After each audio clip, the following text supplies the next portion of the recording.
Hello dear students, welcome in ASC Starter and dear students Science and Study। मैं आपको ये बताना चाहूँगा कि क्लास 6 का मैं मिड टर्म का आपको पेपर करवाने जा रहा हूँ जो DOE की तरफ से इशू किया गया है। ठीक है, तो आप ध्यान से समझिएगा और कुछ समझ ना आए तो आप कमेंट बॉक्स में मुझसे पूछ सकते हैं। बाकी वीडियो दोबारा भी आप देख सकते हैं। ठीक है, तो पहला क्वेश्चन है, जैसे आप एग्ज़ाम में करेंगे वैसे ही, इसलिए मैं आपको पेज पर करके दिखा रहा हूँ। तो ये कह रहा है, ये एक संख्या लिखी हुई है, आपको बताना है इनमें से कौन सी है। यहाँ लिखा है 42,70,008 और इंग्लिश में लिखा है 42,70,008। तो फटाफट ढूंढो कि इसमें से कौन सा है। ठीक है, देखो लिखने का तरीका मैं आपको बता देता हूँ। जैसे यहाँ पे 42 लाख बोला ना, तो आप इस तरीके से देखो, पहली बार 3 होता है, फिर 2, फिर 2। ठीक है, ठीक है, ऐसे करना है। अब ये देखो यहाँ लिखा है 42 लाख, तो ये लाख की जगह होती है इकाई, दहाई, सैकड़ा, हजार, 10,000, लाख, 10 लाख, 1 10 100 1000 10,000 लाख, 10 लाख। तो ये हो गया 42 लाख, यहाँ पर आ गया 42 लाख, यहाँ आ गया। अब आगे क्या बोले 70,000, इंग्लिश में 70,000, तो ये हजार वाली जगह, तो 70,000 आ गया। उसके बाद क्या बोला है 8, तो इस पूरी जगह में क्या आ रहा है 8, तो 8 कहाँ लिखते हैं, यहाँ लिखते हैं। तो यहाँ जाओ, जो जगह खाली बच गई वहाँ 0 लिख देंगे। अब देखो इसके जैसा आंसर कहाँ लिखा हुआ है, 427,008। ठीक है, तो 427 ये लिखा 427,008। ठीक है, तो इसका आंसर क्या आ गया, डी आ गया। तो आप डी लिख के 4 2 7 1 2 3। अब एक बार चेक कर लो कि तुमने सही करा गलत करा है, पढ़ के देखो। 1 10 100 1000 10,000, फिर लाख, 10 लाख, 42,70,008। हमने सही करा ना। तो जो भी आप क्वेश्चन करेंगे उसको चेक भी कर लेंगे। ठीक है, तो इस तरीके से एग्जाम में आपको करना है। ठीक है, पहला हो गया। उसके बाद सेकंड पे देखो, पहले का ये पहला था, पहले का ये पहला था। उसके बाद अब दूसरा है, तो दूसरा नंबर डालेंगे। आप ब्लू पेन से करेंगे। ठीक है, मैं तो ब्लैक पेन से कर रहा हूँ। ठीक है, आप ब्लू से करेंगे, चलो मैं ब्लू का यूज़ कर लेता हूँ। ये कह रहा है कि XYZ can not be written as. ये कह रहा है ये जो एंगल है ना, एंगल XYZ को हम कैसे नहीं लिख सकते, इनमें से कैसे नहीं लिख सकते। देखो जिसकी बात हम करते हैं ना, ये जो कोण होता है, ये देखो पहले मैं थोड़ा रफ में भी आपको समझाऊंगा, क्योंकि खाली लिखने आंसर करने का फ़ायदा नहीं ना। देखो अगर मैं XYZ की बात कर रहा हूँ तो एंगल यहाँ लगा हुआ है, ये कोण बोलते हैं हिंदी में। अगर ये कोण बना है, देखो क्वेश्चन देख लेना आपने। ठीक है, ये कोण है, तो ये जो y है ना, ये y, ये मेन होता है। तो हम इसको ऐसे भी लिख सकते हैं, हम इसको खाली इतना भी लिख सकते हैं क्योंकि y की बात हो रही है। हम इसको z को आगे और x को बाद में ऐसे भी लिख सकते हैं। ठीक है, तो इसका मतलब अब इसने बोला कैसे नहीं लिख सकते। देखो यहाँ पर y है, यहाँ y है। ठीक है, यहाँ y बीच में है, यहाँ पर भी y बीच में है, y बीच में है ना भाई। जो हमें दिया होता है ना बीच में y, वो होना चाहिए बीच में, या अकेला होना चाहिए, या अकेला होना चाहिए। तो y यहाँ पर क्या y नहीं है बीच में, तो इसका आंसर क्या बी आ गया। ये मतलब कैसे नहीं लिख सकते, नहीं है, क्वेश्चन ध्यान से पढ़ना। तो सेकंड का यहाँ हमारा बी आ जाएगा, एंगल ZXY। ठीक है, क्लियर हो गया। देखिए उसके बाद यहाँ ना और लिखा है, और का मतलब होता है ऊपर वाला क्वेश्चन करो या नीचे वाला करो। अगर जैसे ऊपर वाला समझ नहीं आ रहा तो आप नीचे वाला कर देना, पर मैं समझा रहा हूँ तो मैं सारे करूँगा। ठीक है, मैं सारे करूँगा। तो अब यहाँ पे और है, तो मैं और डाल के, अब यहाँ बोला गया है कि इस फिगर में कह रहा है कि कौन सा जो है, अब आपको बताना है कि AB, MN, PQ और AO इनमें से कौन डायमीटर है। देखो आपको मैंने अच्छे से बताया था पहले भी कि डायमीटर किसे कहते हैं, हिंदी में व्यास। चारों में सबसे व्यास पूछ रहा है। ठीक है, तो देखो ये सर्कल होता है, ये केंद्र होता है, तो जो केंद्र से होकर सीधी लाइन जाती है उसको हम डायमीटर कहते हैं, व्यास कहते हैं। ठीक है, तो अब बताओ कौन सा व्यास है। ये देखो नाम लिखा A, इसका नाम है B, तो AB आंसर आ जाएगा। तो AB, तो पहले वाले का मतलब ये दूसरे जो और वाला क्वेश्चन है ना, और वाला, तो उसका A आंसर है AB। अगर हम ऊपर वाला करते तो ये आंसर होता, नीचे वाला करेंगे तो AB। ऐसे लिखना आपको एग्जाम में। ठीक है, साफ साफ लिखोगे ना अच्छे से, लाइन वाली होगी कॉपी आपकी। ये तो मैं वाइट पे ले रहा हूँ ताकि क्लियर हो जाए। अब थर्ड क्वेश्चन देखो, थर्ड कह रहा है कि जब एक ऋणात्मक पूर्णांक, पहले हिंदी में सुनो, जब एक ऋणात्मक पूर्णांक दूसरे ऋणात्मक पूर्णांक से घटाया जाता है तो परिणाम क्या आएगा। देखो रफ में देखो, पहले अब इंग्लिश में सुन लो क्वेश्चन। नेगेटिव इंटीजर को हम नेगेटिव इंटीजर में से घटा रहे हैं। ये देखो, when a negative integer is subtracted from a another negative integer the sign of the result is always. देखो ये कह रहा है माइनस के नंबर में से माइनस के नंबर को हम घटा रहे हैं। जैसे ये देखो यहाँ क्वेश्चन बोला ऋणात्मक पता होता है माइनस, ठीक है, पूर्णांक पता होता है इंटीजर, ये नंबर हो गया। तो ये कह रहा है जब हम एक ऋणात्मक पूर्णांक को, नेगेटिव इंटीजर को दूसरे ऋणात्मक पूर्णांक, ये दूसरा भी माइनस, दूसरा भी नेगेटिव है, ये भी नेगेटिव है, तो ये कह रहा है इसको इसमें घटाएंगे तो आंसर क्या आएगा। अब देखो करके देखो इसे, -4 माइनस जब ब्रैकेट होता है तो क्या होता है माइनस माइनस प्लस, तो 5 प्लस के हैं, माइनस के 4 हैं, तो 1 2 3 4, माइनस के 4 है प्लस के 5 है, 1 2 3 4 5। आपके लिए हल्का का करवा रहा हूँ, ये कट गए, प्लस का आ गया तो प्लस का 1 आ गया। तो यानी कि अगर दोनों नेगेटिव होंगे तो प्लस का आ सकता है, क्या आ सकता है, प्लस का आ सकता है। ऐसा भी तो हो सकता है बच्चों, ये देखो -4 या माइनस का 2 लिखा हो, या मैंने 5 लिखा था ना, 2 भी तो हो सकता है, छोटी रकम भी तो हो सकती है। अब करो माइनस माइनस प्लस, तो 4 में से 2 कितने बचे, माइनस के 2। तो देखो प्लस का भी आ सकता है और माइनस का भी आ सकता है, प्लस का भी आ सकता है और माइनस का भी आ सकता है, ठीक है ना। तो बच्चों जब प्लस का भी आ सकता है और माइनस का भी आ सकता है तो आंसर क्या हुआ, बताओ क्या हुआ इसमें, always negative, positive, depend numerical value लिखा ना, कि न्यूमेरिकल वैल्यू पर डिपेंड करेगा, ये नेवर नेगेटिव, क्योंकि कभी नेगेटिव नहीं होगा। तो क्या आएगा, सी आंसर आ गया इसका, ठीक है, मतलब संख्या पर डिपेंड करेगा कि संख्या बड़ी है छोटी है। देखो आपको रूल पता होना चाहिए, माइनस ब्रैकेट वाला रूल, माइनस माइनस क्या होता है प्लस, ये ब्रैकेट वाला है, प्लस माइनस माइनस, ठीक है, माइनस प्लस माइनस और प्लस प्लस प्लस, ये रूल पता होना चाहिए आपको। ये बच्चों रूल याद रखना। तो इसका आंसर क्या आ गया हमारा थर्ड वाले का। देखो आपको रफ में करने की तब जरूरत पड़ेगी जब आपको ना आ रहा हो, आता हो सीधा आंसर लिख देना। तो इसका आंसर क्या है, सी, इसी तरह से पूरा लिख देंगे, डिपेंड ऑन द, देखो अब मैं न्यूमेरिकल वैल्यू आपको भी हिंदी इंग्लिश दोनों को समझा रहा हूँ, तो मैं दोनों में लैंग्वेज में लिखूंगा, तो आप ये मत कहना कि हमें भी दोनों में लिखना है, ठीक है, थोड़ा सा कॉमन सेंस आप लगाओगे। हिंदी वाले हिंदी में लिखेंगे और इंग्लिश वाले इंग्लिश में लिखेंगे,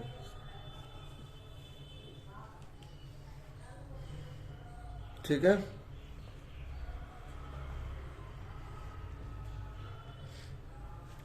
चलो देखिए इसका ना और वाला ये क्वेश्चन है, इसका एक क्वेश्चन है कि जब एक पूर्णांक सेम में जोड़ा जाता है तो योग पूर्णांक से बड़ा होता है या सही है, सही नहीं है। सही होगा जब पूर्णांक धनात्मक होगा, या गैर ऋणात्मक पूर्णांकों के लिए सत्य होगा। मतलब इंग्लिश में कि when an integer is added to itself the sum of is greater than the integer, this statement is always true, never true, true only when the integer is positive, true for non negative integer. मैं इसका मतलब बताता हूँ बच्चों, ठीक है। Integer को अगर अपने आप में जोड़ेंगे, जैसे मान लो इंटीजर है 4 को 4 में जोड़ेंगे तो 8 आएगा ना। अगर मान लो हमने -4 में -4 ऐड करा तो माइनस का 8 आएगा। तो ये कह रहा है कि अगर इंटीजर को इंटीजर में जोड़े तो बड़ा टोटल आना चाहिए। अब देखो यहाँ पे दोनों को जोड़े तो 8 बड़ा है 4 बड़ा है, 8 बड़ा है, और यहाँ पर देखो दोनों माइनस किया ना, तो दोनों माइनस की जोड़ रहे तो माइनस का 8 आ रहा है। अब तो माइनस का 8 बड़ा है, माइनस का 4 बड़ा है, माइनस का 4 बड़ा है। तो ये कह रहा है कि बताओ कब बड़ा आएगा, ये बोला कब बड़ा आएगा, कब बड़ा आएगा, जब वो पॉजिटिव हो। क्या हो, जब वो पॉजिटिव हो, क्योंकि नेगेटिव होगा तो छोटा हो जाएगा। तो इसका आंसर क्या है, सी, ठीक है। तो आप इसका आंसर जो है अगर आप और वाला करते हैं तो आप सी लिख देंगे और पूरी स्टेटमेंट लिख देंगे, true only when the integer is positive. अगर इंटीजर पॉजिटिव होगा तभी पॉसिबल है, ठीक है, ठीक है। हिंदी में भी लिख दिया, इंग्लिश वाले इंग्लिश में लिखेंगे, हिंदी वाले हिंदी में।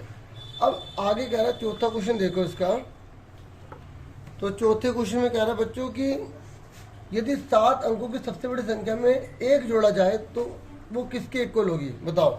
If 1 is added to the greatest 7 digit number it will be equal to, बताओ 7 डिजिट का सबसे बड़ा नंबर कौन सा होता है। तो 1 2 3 4 5 6 7, अब 7 बार 9 लिख दोगे उसमें 1 जोड़ दो, तो 1 2 3 4 5 6, ठीक है। इस तरीके से ऐसे हो जाएगा ये, तो 1 2 3 4 5 6 7 8 हो जाएगा, ठीक है। देखो इसमें ऐड करोगे ना आप, तो ये कितना हो जाएगा 1 2 3 4 5 6 7 8, 1 2 3 4 5 6 7 8, तो कितने रुपए बन जाएंगे? तो ऐसे कर लो, इकाई, दहाई, सैकड़ा, हजार, 10,000, लाख, 10 लाख, करोड़, तो क्या आ जाएगा 1 करोड़, ठीक है ना।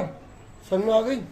देखो इसने बोला था 7 अंकों की संख्या बोली थी, तो 1 2 3 4 5 6 7, जब 1 जोड़ोगे तो ये 0 आएगा, ऊपर हासिल, ऊपर हासिल, ठीक है, ऊपर हासिल, ऊपर हासिल, ऊपर हासिल, तो यहाँ 9 10 होगा, तो इस तरीके से 10 ऊपर बन जाएगा। तो इस तरीके से कितना बन गया?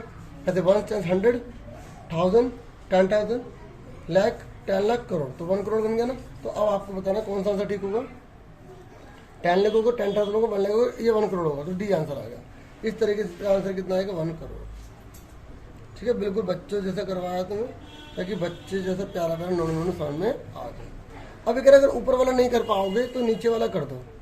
ये कह रहा है इसको इंटरनेशनल में बताओ, कोमा लगा के देखो कहाँ लगेगा। तो देखो जब इंटरनेशनल की बात होती है ना बच्चों, जब हम इंटरनेशनल की बात करते हैं तो 3 3 के बाद कोमा लगता है। किसके बाद कोमा लगता है? 3 3 के बाद। तो ऐसे ऐसे कोमा लगा देंगे, 1 2 3 1 2 3, इस तरीके से। तो ये कौन सा आंसर है बताओ, चेक करो किसमें है। 5 8 ढूंढो कहाँ है 5 8, ये रहा 6 9 5 और 6 7 3, तो ये ठीक है। यहाँ देखो 5 8 6 9 5 6 7 3, तो ये क्या गया? सी आंसर है। समझ में आ गई? ठीक है। अब उसके नेक्स्ट देखो 5वां क्वेश्चन। 5वें क्वेश्चन में क्या रहा है कि -10 और -15 के बीच में सबसे बड़ा पूर्णांक कौन सा है? ये कह रहे हैं -10 और -15 के बीच में सबसे बड़ा, the greater integer lying between -10 and -15। देखो इधर ये 0 है, माइनस का 10 कहाँ होगा बताओ? जैसे इधर चलते रहेंगे चलते रहेंगे चलते रहेंगे चलते रहेंगे, है ना। तो माइनस का 10 अगर इधर आ रहा है तो चलते रहेंगे चलते रहेंगे चलते रहेंगे, तो -15 इधर आएगा, हाँ है ना। अब ये कह रहा है कि इनके बीच में सबसे बड़ा नंबर कौन सा होगा? देखो -10 -11, तो -11 होगा ना, क्योंकि देखो जितना ज़्यादा इधर जाएंगे वो छोटा होता चला जाएगा, इधर जाएंगे तो बड़ा होगा। तो इन दोनों के बीच में बोला है, तो बताओ 11 आएगा, 12 आएगा, 13 आएगा, 14 आएगा। तो माइनस में उल्टा होता है, जो बड़ा होता है वो छोटा होता है, जो छोटा होता है वो बड़ा होता है। तो माइनस में 11 आंसर आएगा, ठीक। ये आपको बनाना नहीं है, सिर्फ समझाने के लिए बताया था। 5वें का सीधा आंसर ले देंगे, ए करके माइनस का 11, ठीक है। क्लियर हो गया? अब छठा क्वेश्चन देखो, ये कह रहा है, देखो छठा, ये कह रहा है -1 से पहले कौन सा नंबर आएगा बताओ। -1 से पहले नंबर कौन सा आएगा? जैसे यहाँ पे नंबर लाइन बना लो आप, चलो मैं रफ में यहाँ बताता हूँ। ये नंबर बनाओ, ये 0 है, -1 है, तो -1 से पहले कौन सा आएगा? -2 आएगा या 0 आएगा? देखो जैसे मैंने बोला 4 से पहले क्या आएगा? 3, तो आपको पीछे जाना है, समझे मेरी बात। क्वेश्चन में बोला है प्रेडिसर बताना है, पहले -1 से पहले कौन सा आएगा? -1 से पहले आएगा -2, समझो। जैसे मान लो जैसे 10 है, 10 से पहले क्या आएगा? 9, 9 से पहले 8, 8 से पहले 7, 7 से पहले 6, 6 से पहले 5, 5 से पहले 4, 4 से पहले 3, 3 से पहले 2, 2 से पहले 1, 1 से पहले 0, 0 से पहले -1, -1 से पहले -2 तो आएगा।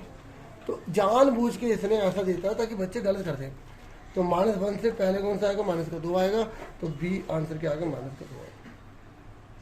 नेक्स्ट क्वेश्चन देखो 7वां, ये कह रहा है BC क्या है? BC क्या है? रेखाखंड है, रेखा है, किरण है या कोण है? बताओ। लाइन सेगमेंट है, लाइन है, रे है या एंगल है? देखो जिसके अंतिम बिंदु होते हैं ना बच्चों, जिसके अंतिम बिंदु होते हैं उसको लाइन सेगमेंट कहते हैं, ठीक है। और जो इस तरीके से बढ़ती चली जाए, ठीक है, बढ़ती चली जाए, बढ़ती चली जा रही है, तो वो लाइन होती है, दोनों तरफ बढ़ती चली जाए, दोनों तरफ। और जो एक तरफ बढ़ रही है, खाली एक तरफ, तो वो रे होती है, किरण होती है। क्या होती है? किरण होती है, जो एक तरफ बढ़ती चली जाए। अब आप बताइए कि ये BC क्या है? BC क्या है? ये ऐसे जा रही है, बताओ, एक तरफ एरो बना हुआ है, तो क्या है? लाइन सेगमेंट है, लाइन है, रे है या एंगल है? ये रे, ठीक है, क्योंकि एक तरफ बढ़ रही है ना, ये देखो, ठीक है। तो इसको हम रे बोलेंगे, और रे, ठीक है। अगर खाली ये बना होता तो हम इसको बोलते हैं रेखाखंड। ऐसे बना होता दोनों तरफ आ रहा तो उसे बोलते लाइन, रेखा बोलते हैं। और अगर ऐसे बना हुआ है तो हम इसको किरण बोलेंगे। ये आपको पता होना, जिसके क्या आगे किरण आ गई, किरण। ठीक है, अब ये इसका 8वां पार्ट देखते हैं। ये कह रहा निम्नलिखित में से किस पूर्णांक युग में पहला पूर्णांक युग रेखा पर दूसरे पूर्णांक के बाईं ओर होगा, मतलब आपको बताना कौन सा इनमें से लेफ्ट में होगा। ये दे रखा है ना, देखो, in which of the following pair of the integer the first integer, पहला integer is on the left of the other integer on the number line. Number line में कौन सा लेफ्ट में होगा, नंबर लाइन में आपको बताना है कौन सा लेफ्ट में होगा। जैसे अब आप पहले रफ में बना लो, ये 0 है, ठीक है, तो अब यहाँ 10 लिखा है ना, तो 10 0 के इधर होगा और -1 इधर होगा। ठीक है, इसका बनाओ, अपने पता लगेगा तुम्हें आंसर। -5 है ना, तो -5 का होगा, पहले -3 आएगा, -5 इधर होगा। ठीक है, इसका बनाओ, अपने पता लग जाएगा तुम्हें। देखो कितना आसानी से बताता हूँ मैं। अब अगला वाला कौन है, -3 और -5 है ना, तो -3 का होगा। देखो इधर 1 आता है, 2 आता है, 3 आता है, इस तरीके से -3 ये रहा, और 4 5 इस तरीके से -5 ये रहा। ठीक है, अब उसके लास्ट कौन सा, 0 6, ये 0, ये -6, ये 0 ये -6 है। अब आप बताइए, कह रहा पहले वाला नंबर जो है ना, पहले वाला जो नंबर है वो लेफ्ट में होना चाहिए। देखो 0 का है इसमें, राइट में है, ये नहीं हो सकता। इसमें क्या है, -3 कहाँ है, ये इन दोनों में राइट में है, ये भी नहीं हो सकता। इसमें देखो -5 लेफ्ट में होना चाहिए, देखो ये राइट में है। इसमें देखो 10 का है, राइट में, ये नहीं हो सकता। तो हमें बोला गया था पहला वाला नंबर लेफ्ट में चाहिए, तो ये आ गया। तो इस तरीके से इसका आंसर क्या आ जाएगा, B -5 -3। ठीक है, ये हमारा फर्स्ट पार्ट हो गया। हम नेक्स्ट पार्ट में मिलेंगे आपसे। Thank you.